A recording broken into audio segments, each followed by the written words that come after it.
ज्ञान मंथन में आप सभी का हार्दिक अभिनंदन करते हैं। और आज हम आपको बताएंगे शिव पुराण से जुड़ी एक कथा के बारे में कि भगवान शिव क्यों लगाते हैं अपने पूरे शरीर पर भस्म। तो चलिए बतलाते हैं आपको रहस्यमयी कथा के बारे में। दोस्तों, सृष्टि की रचना में ब्रह्मा, विष्णु और महेश की भूमिका के बारे में तो सभी जानते हैं। ब्रह्मा को संसार के रचयिता, भगवान विष्णु को पालन करता और महेश यानी भगवान शिव को संसार के विनाशक के रूप में जाना जाता है। यदि बात करें शिव की तो विनाशक होने का अर्थ संसार को समाप्त करने से ही नहीं बल्कि संसार का सृजन से भी है। यानी धरती पर जब जब पाप की वृद्धि होती है, भगवान शिव धरती के सभी जीवों का विनाश करके एक बार फिर से नए संसार के सृजन का मार्ग खोल देते हैं। वही बात करें भगवान शिव के भक्तों की तो शिव के भक्त जन इस संसार की मोह माया से विरक्त होते हैं। ध्यान देने वाली बात ये है, वे शिव के द्वारा धारण किए जाने वाले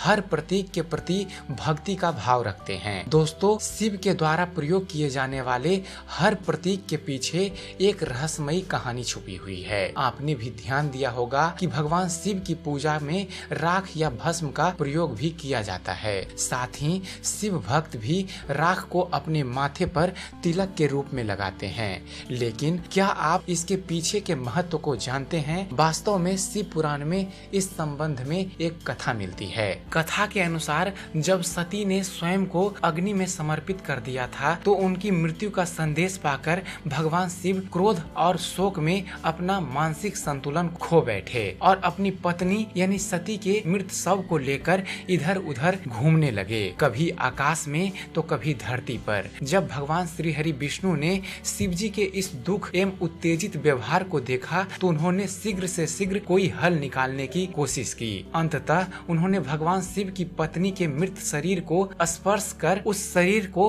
भस्म में बदल दिया। हाथों में केवल पत्नी की भस्म को देखकर शिवजी और भी चिंतित हो गए। उन्हें लगा वे अपनी पत्नी को हमेशा के लिए खो चुके हैं। अपनी पत्नी से अलग होने के दुख को भगवान शिव सहन नहीं कर पा रहे थे, लेकिन उनके हाथ में उस समय भस्म के अलावा और कुछ नहीं था। इसलिए उन्होंने उस भस्म को अपनी पत्नी की अंतिम निशानी मानते हुए अपने पूरे शरीर पर लगा लिया ताकि सती भस्म के कणों के जरिए हमेशा उनके साथ ही रहे। दूसरी ओर एक अन्य पौराणिक कहानी के अनुसार भगवान शिव ने साधुओं को संसार और जीवन का वास्तविक अर्थ बताया था, जिसके अनुसार राख या भस्म ही इस संसार का अंतिम सत्य है। सभी तरह की मोह माया और शारीरिक आकर्षण के ऊपर उठकर भी मोक्ष को पाया जा सकता है।